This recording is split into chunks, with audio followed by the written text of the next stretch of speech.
Radio Changalo restoring everything in Christ with love and truth. Good afternoon. With the main news, I'm Justina, Matandiko, Mukuka. Kindly be informed that we are also live on the Radio Changalo Facebook page. The headlines: preparations to install new bishop in Ndola Diocese progressing well. Introduce drug abuse awareness programs. Manfred Chavinga advises in Kana to remain focused. And now the main news in detail. Preparations for the installation of Right Reverend Benjamin Perry as Bishop of the Catholic Diocese of Ndola is said to be progressing well. Diocesan Director, Pastoral Programs, Father Matthew Mumba, said a committee has been formed and already working ahead of the 15th August installation to be held at the Cathedral of Christ the King in Ndola. Father Mumba said invitation cards for the Episcopal installation have also been sent out. Speaking to Radio Changalo News in Ndola, Father Mumba reminded the faithful that attendance is strictly by invitation because of the coronavirus pandemic. The organizing committee and various stakeholders are on the ground preparing for different tasks that are supposed to be performed. So far, we have already sent out invitations. As we had earlier announced, invitation is strictly by card. Only those with cards are supposed to attend the ceremony. And we keep on repeating and re-emphasizing that we want to keep the social distance and maintain the health guidelines that have been put in place by the Ministry of Health, so that we do not become conduits of the spread of the virus. So I think the preparations so far are moving on well, and we are on course, and we hope all things to be in place by that date. MMD President Nevas Mumba is challenging those tasked with managing the country's health sector to up their game in the wake of COVID-19. Dr. Mumba has observed that there are few tests being conducted to have a clear picture of the extent of COVID-19 infections. Dr. Mumba said this in a Facebook posting on his page. Government has been advised to be consistent in remitting funds to lending institutions for teachers who have obtained loans. Recently, salaries for teachers were frozen by some banks due to non-remittance of funds by government, but teacher unions were engaged by government over the matter, and the situation has since been resolved. Justin Mutambo is Basic Education Teachers Union of Zambia, Betu's Copperboard provincial chairman, and speaks to Radio Chingale News today. For engaging the banks, especially Standard Chartered Bank, for unlocking teacher salaries for non-remittance of loan installments by the government. I would like also to urge the government to be consistent in remitting funds to the banks as well as other lending institutions so as not to inconvenience the teachers with loans. As the situation is right now, teachers suffer double taxes, that is on the payroll as well as in their accounts, which is a very sad situation. So I'm urging the government to expedite the remittance of funds to these lending institutions. However, few teachers are reported to be facing a similar challenge despite government engaging lending institutions. David Siamutwa, the Zambia National Union of Teachers, Zanut Copperboard Provincial Chairperson, spoke to Radio Chingalo News in a separate interview today. That our teachers stop banking with Standard Bank. They should be aware that teachers, even with them, they command a very big number of people that they are proud of. So they should stop abusing our teachers. Whenever there is anything, there is a procedure that should be followed. And I feel that with this kind of work that is being exhibited by Standard Bank, we feel an action should be taken on both by Bank of Zambia and also by the government of Zambia, so that our teachers who got loans with them are protected from them. An organization called Youths of Substance Forum is calling on government to introduce drug abuse awareness programs in the country. Forum National Coordinator Rudolph Mwanza observed that most young people have resorted to substance abuse rather than contributing to the growth of the country's economy. In a statement, Mr. Mwanza feels the introduction of awareness campaigns in communities would reduce youth's indulgence in alcoholism and underage drinking. He added that society, especially at family level, should come together and help young people, especially during this period the country is facing economic challenges.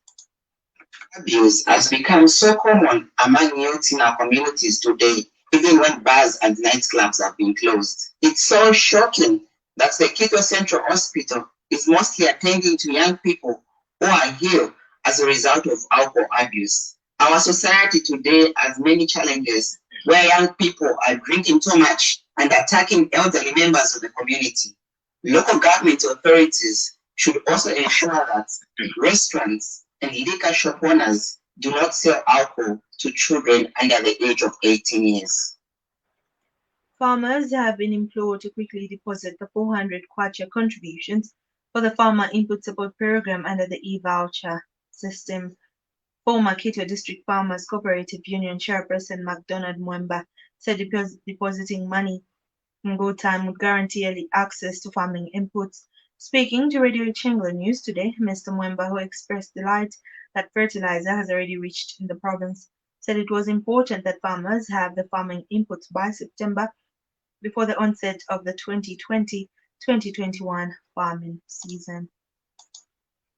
wangu na tumwe ati tukwati otupia kafande tukwacha kwena tumwali mpira wangu nero mwalipia mutunomo 200 tumwapwisha pakutira atiyo taira afika Septemba ninshuguteko nakupwisha ngefuna tupwisha kabi fertilizer iri mumanda mwitu ngamashibuli mitrababa kutomusana nga twamuna ati fertilizer ilife muchenyi kabili ilife mwanganda ilo ndefu mandela mkulima chila mpela na makaya kila kikwena kandimishe bantu vyonse ninkwada. Under the e-voucher system, government gives 1,700 to each farmer, while farmers contribute 400 to access the farming inputs. Pope Francis is asking families to be inspired by their love for the Lord. Pope Francis stressed that when love for parents and children is inspired and purified by love for the Lord, it then becomes wholly fruitful and produces good fruits within the family and beyond it. This was in his tweet on his page, which bears the handle @Pontifex. The Electoral Commission of Zambia (ECZ) says it will this month hold 11 by-elections across the country under strict COVID-19 health guidelines. Spokesperson Margaret Chimanse says ECZ has since engaged the Ministry of Health on the matter to adequately prepare for the July 30 by-elections. And Ms. Chimanse has disclosed that the Commission is yet to receive a letter from the Speaker of the National Assembly to declare Lukasha and Mwansabombwe constituencies vacant following the death of Mwenyamu Nkonge and Roger Smewa, respectively. Your health patients, their health officials, so that these guidelines. Yeah, that is the reason. We will need to get a letter from the Speaker to announce the vacancy. Once that is announced, then we can kickstart the process. So the date will then be advised. We collaborate with the Attorney General, and then we'll issue such the instrument is issued. Then we share the date for the by-elections, which include the nomination and also the polling. In business news, the Consumer Unit Trust Society (CUTS) says government needs to access debt relief, which it says will provide temporary fiscal space in the wake of COVID-19. CUTS Programs Officer Kangwa Muyunda has observed that high public debt levels was still a major economic challenge for Zambia, resulting in the government struggling to raise sufficient resources for development needs.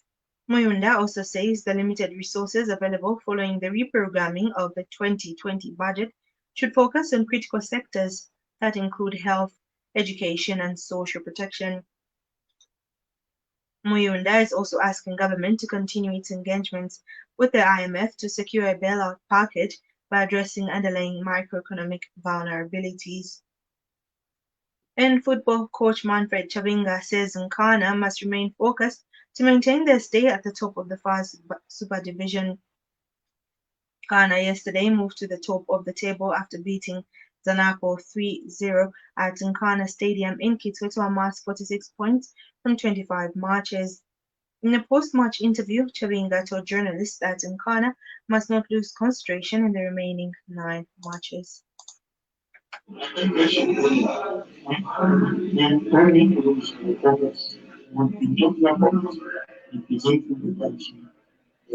This goes direct. They're pushing back.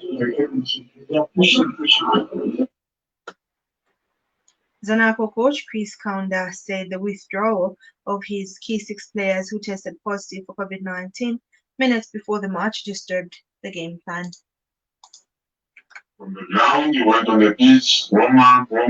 When you're just about to come to the ground, there are 26 players out. So we had to call the players who were just completely out of the game, and we are leaving to get votes from the players who are taken out. They are not ready to play, and it's difficult. I'm sure by the picture we see what we yes, we'll try to get organized and do what we can do. This news broadcast comes to you in the community service of Radio Ichengelo with compliments of Mons Milling, Zambia Catholic University, and the Zambia National Building Society.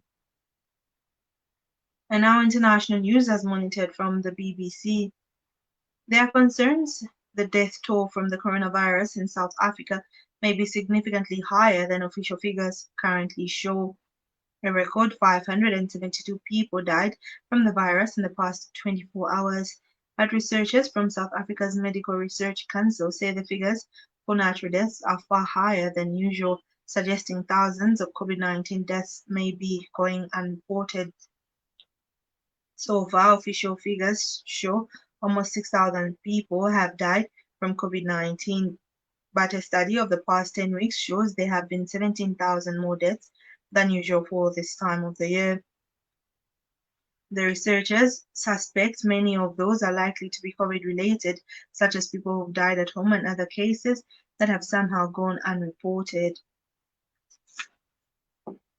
Sudan says it will devalue its currency to try to correct its huge budget deficit and tackle a growing economic crisis.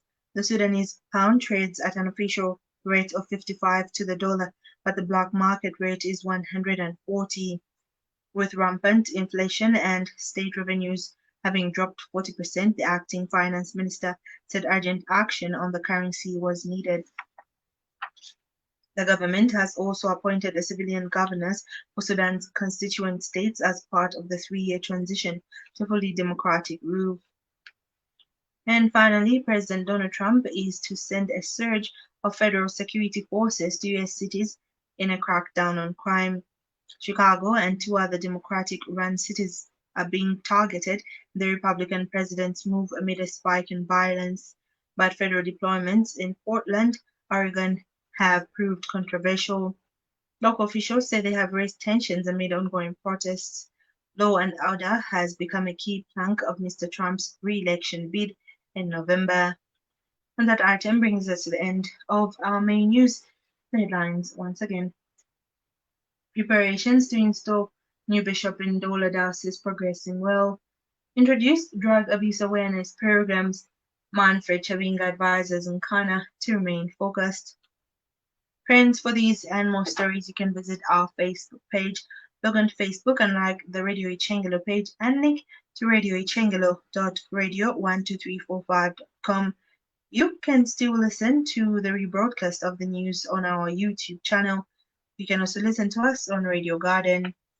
Remember to play your part in the fight against the coronavirus pandemic by adhering to the safety guidelines as outlined by the Ministry of Health and the World Health Organization. Wear a mask when in public, avoid large groups, and maintain a social distance. Avoid unnecessary movements. Wash your hands frequently for at least 20 seconds. Avoid close contact with people who are sick. And remember to always cover your cough or sneeze with a flexed elbow, handkerchief, or tissue. On behalf of the entire news team, my name is Justina Matandiko Mukuka. Have a wonderful afternoon.